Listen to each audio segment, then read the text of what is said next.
Hi guys, konnichiwa. Pangatlong araw na nga dito sa Cavite. For the last staying of Cavite, kami ay pupunta muna sa Tagaytay dahil ang buntis gusto kumain ng bulalo. So ayan, nagla-live pa nga siya. Bakit daw walang nanonood? Wala man lang daw ma-shoutout dyan. What? Charot! Kaya pinatay niya lang din agad. Di nyo naman kasi pinapanood guys. Ayan, ang biyahe ay chill lang. Walang traffic, malamig ang hangin sa labas at wala nang patumpik-tumpik pa. Nakarating naman kami agad dito sa Tagaytay, Mahogany Beef Market. Nandito nga yung food court ng bulalohan. Pagkababa nga namin sa sasakyan, ramdam mo talaga ang lamig dito sa Tagaytay. So dito nga ay kabisado na ni Marky, ng asawa ni Inket. Si Papa nga daw ay nadala niya na rin dito. Nakakain na rin ng bulalo. Ito nga, nasa second floor nga itong food court ng mga bulalo. Sa baba nga naman ito ay tindahan ng mga manok, baboy at isda. Palengke nga siya. Sa harap naman ito, bilihan ng mga souvenir at mga prutas. Nakapili naman agad kami ng aming kakainan. Hindi na nga kami lumayo pa. Mukhang pare-parehas lang naman ang lasa niya. What? Char!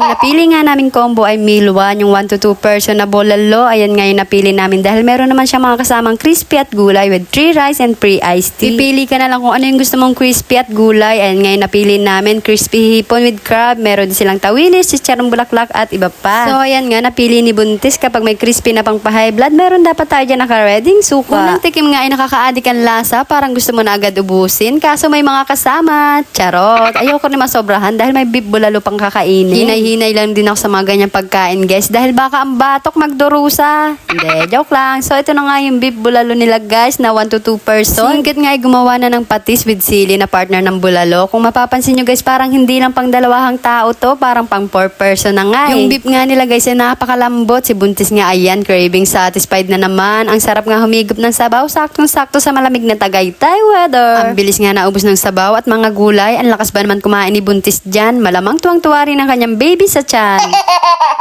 Siya na nga rin yung nakaubos ng 1 serving na gulay at syempre, pagkatapos kumain, ayan, magbabayad na ang mga persons. Yung 5 piso nga ay nahulog pa sa sausawan. Kung gusto nyo din matikman ang bulalo sa Mahogany Beef Market, puntahan nyo na lang guys dito sa Tagaytay. Yung anlamig na nga dito tapos yung outfit pa ng Indenyo, ganyan pa no?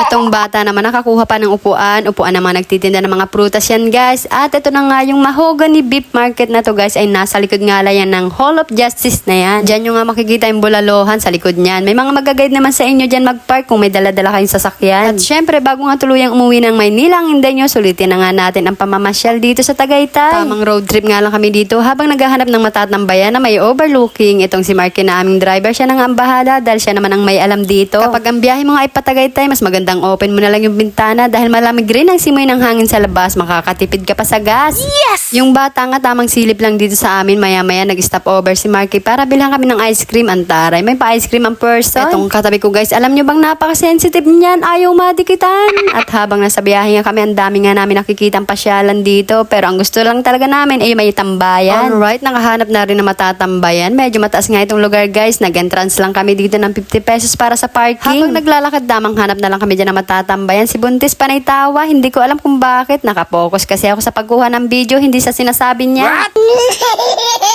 Oh, meron din pala kainan dito. At meron din bulalo. Hindi talaga mawawala ang bulalo sa malamig na panahon. At ang pangalan nga ng place na to guys ay People's Park in the Sky, Dap West, Tagaytay.